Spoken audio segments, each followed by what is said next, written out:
The Election Commission has finally responded to the allegation of voter list manipulation. And what was their main counter? That political parties did not complain earlier. इस तरह के निराधार और आरोप लगाना, चाहे वो केरल हो, चाहे वो कर्नाटक हो, चाहे वो बिहार हो,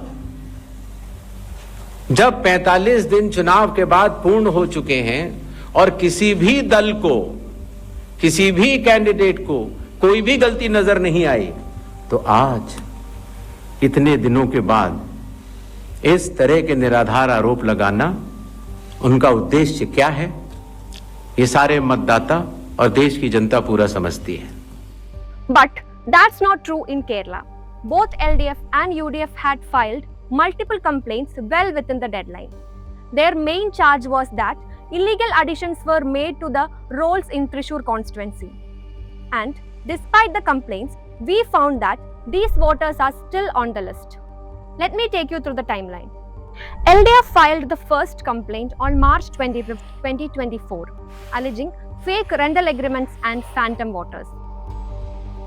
A month later, UDF filed 2 complaints citing fake addresses and lapses by booth level officers. The complaint gave a list of 11 voters in an apartment named 4C in Capital Village. LDF followed up with another complaint naming booth 30 in Thrissur. Thrissur went to poll on April 26.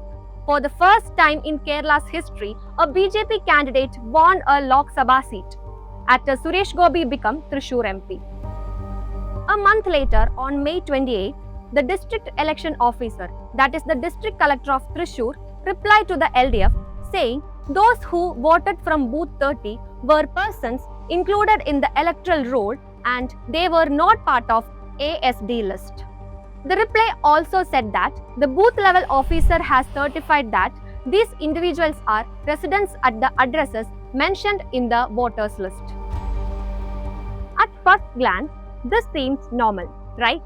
The Election Commission did its checks and no problems. The UDF's complaint mentioned 11 people registered as voters in 4C apartment in block 2 of the Capital Village flat. But only this woman, Prasanna Ashokan, is an actual resident. The other 10 were illegally added and this allegedly included Suresh Gopi's driver Ajay Kumar. But when I downloaded the newly revised rolls of 2025, these names are very much there, registered under the very same address. The Election Commission in one of its replies also said that all claims and objections were duly examined and disposed of by the electoral registration officers. I really wonder how. At the News Minute, we have been tracking electoral malpractice for years.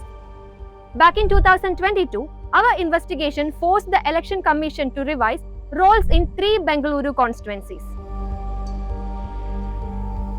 We do this journalism for you because free and fair election matters to every citizen.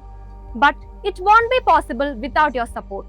So, instead of complaining about sold out media, do your bit. Become a subscriber and power independent journalism.